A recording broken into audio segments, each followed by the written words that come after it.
The government of Zambia has dismissed as malicious propaganda information making rounds on social media. It's alleged that the state will shut down the internet from Thursday to Sunday next week. Zambia goes to the polls on Thursday. In a statement, the permanent secretary in Ministry of Information and Broadcasting Services said that the information was false and calculated to cause alarm among Zambians. Now, the opposition party in Zambia has raised concerns about the prevailing environment ahead of elections in Zambia. The president has deployed the soldiers as part of security measures, and opposition says its members are being harassed and intimidated. For more, we are joined by Arthur Sikopo, Channel Africa's correspondent. He joins us from Lusaka in Zambia. Arthur, thank you so much for your time. Now, 4 days ahead of elections, is Zambia ready for the polls? Thank you so much for having me on this show.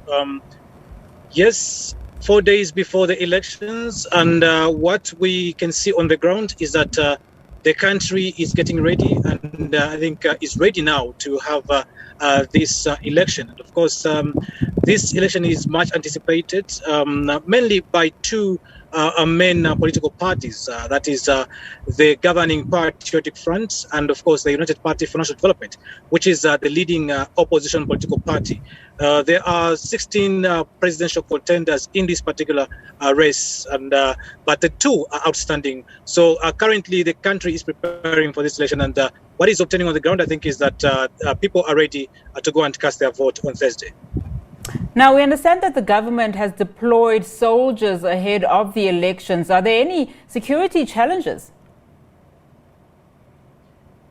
Yes, the government has deployed soldiers or the military onto the streets of different parts of the country. I just say throughout the country.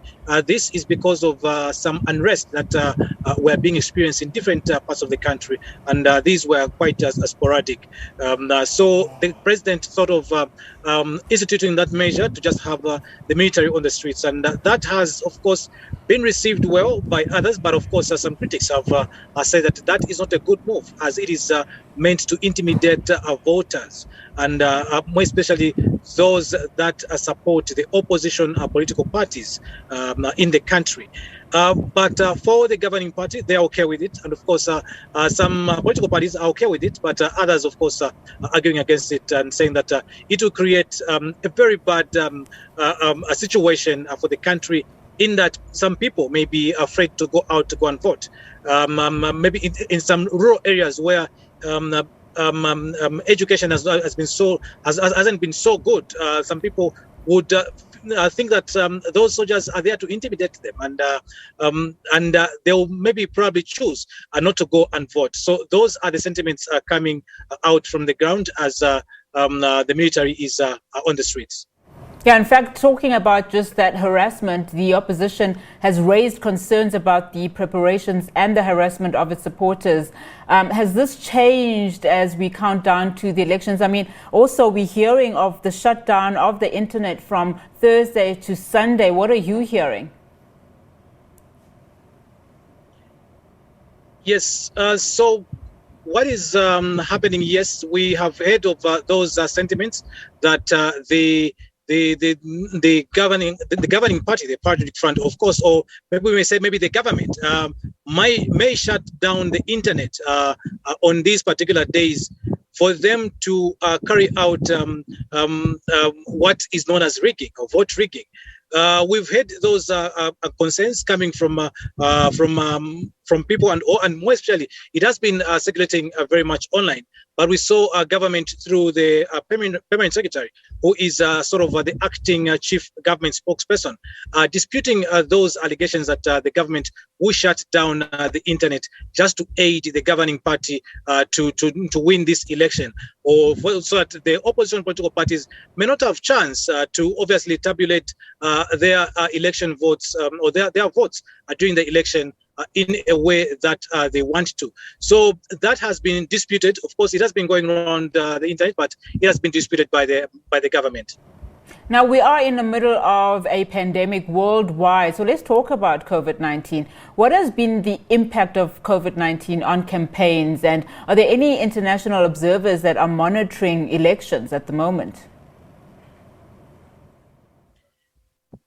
Yes, so COVID-19 has been a challenge, as we know, to each and every country in the world. But of course, to us, it is unique because we are having elections this year. And of course, that has affected the campaigns. So mostly the campaigns have not been going on as usual as they have been, where meetings are being held for long hours.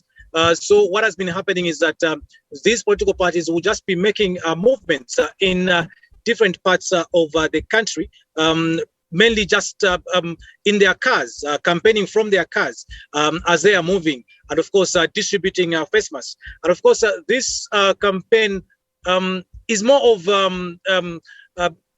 they're distributing face masks and saying that we are distributing face masks, but of course they are campaigning as they are undertaking that particular exercise of distributing face masks.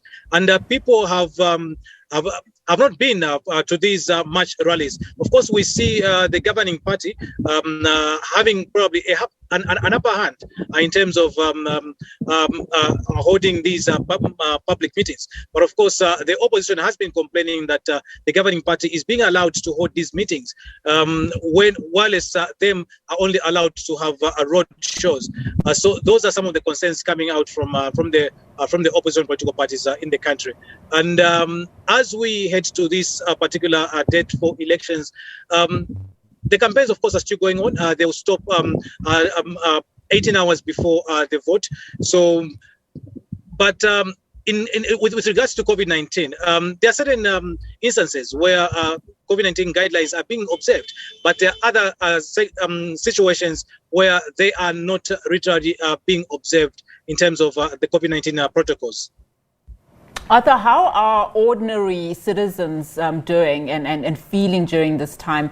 I mean, I know you've been traveling quite a bit, and so you've been to various communities. How are they feeling? What's the sentiment? I mean, in South Africa, if I can give you an example, the municipal elections that were meant to happen in October, and that's still out at the moment in terms of will they or will they not, they've been halted. They've been suggestions that probably they should happen in April next year or February, by at least February of 2022 because of COVID-19, much to the relief of many South Africans. What are the citizens there of Zambia saying in terms of going to the polls during a pandemic?